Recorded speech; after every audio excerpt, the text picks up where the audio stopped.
Hey guys, welcome back to the channel. My name is Jonah. This is the 1010 Club. Normally we're down in the basement if you've seen a video of mine before, but the basement is still getting remodeled, so we're back outside in my backyard taking a look at the Praesidus A11 Tom Rice, a military inspired watch, and actually a little more than just inspired. We'll talk about that in a second. Some cool highlights right off the bat though.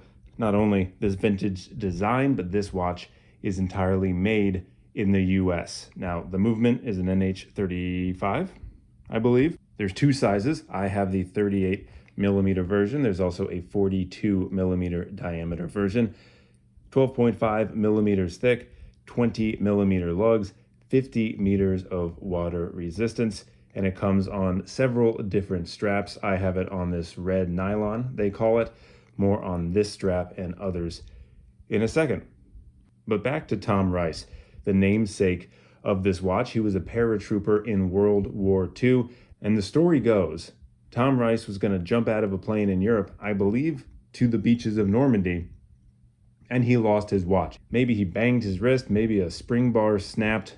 Either way, he ended up losing his watch. So the inspiration from Praesidus on this was to give Tom Rice his watch back, design a watch basically exactly like the one he was wearing, at least the way it looked.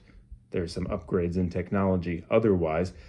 And this is the end result. Stainless steel construction, a sapphire crystal that has a real nice dome. Now it is flat, but I really love how from the side, it kind of looks like it dimples in on the top.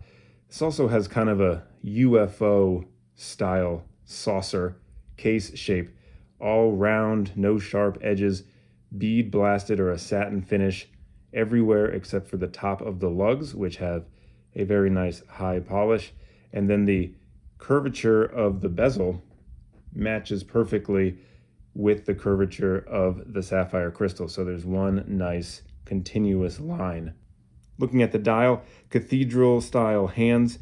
We have the hour markers on the inside of the indices and then minutes on the outside. It's a printed dial and it is loomed.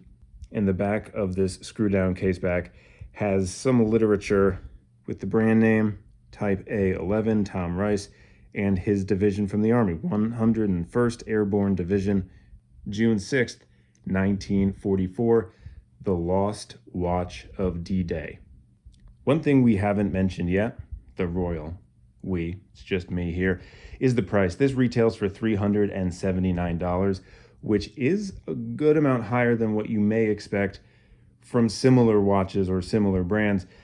NH35 inside, no bracelet on this watch, but you do also have to keep in mind the American assembly will cost more than assembly outside of this country. So that's what you're going to be doing, paying a little bit of a premium to have an American assembled watch. So real quick, I'm going to just go over a few highlights of this watch, the things I really enjoy about it. Then a couple of, I'll call them drawbacks, but let's jump in to the positivity first. We touched on it a little bit already, but I just love the softness of this watch, as in the angles. There are no sharp angles. Everything has a nice curve, and it's not something I've really experienced before. I'm also generally not a fan of a satin finish, but I think that the polish on the top of the lugs adds a nice balance, and the satin finish adds to that softness. This is a rugged military watch. That is the point of it, but they kind of soften the edges. I can't find a different way to say it. So it's a nice kind of amalgamation of a tough tool watch with some flowing lines that add to aesthetics.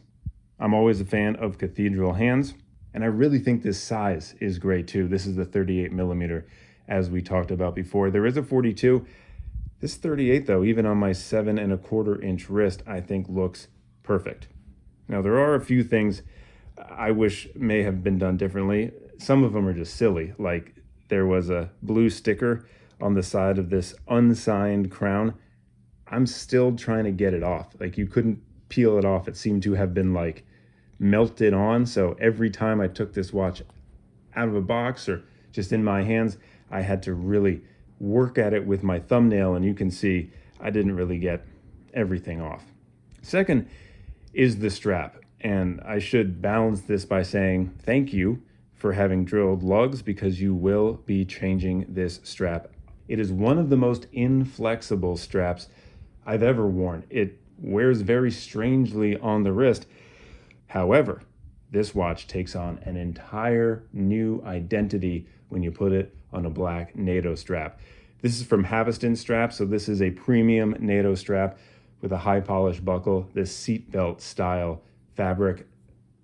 Look at how this watch instantly changes. Now this is a classy looking watch. I do wish they had some NATO options available, but if you're a watch collector, I guarantee you have a 20mm NATO strap laying around somewhere, so make sure you find it. You're going to be using it.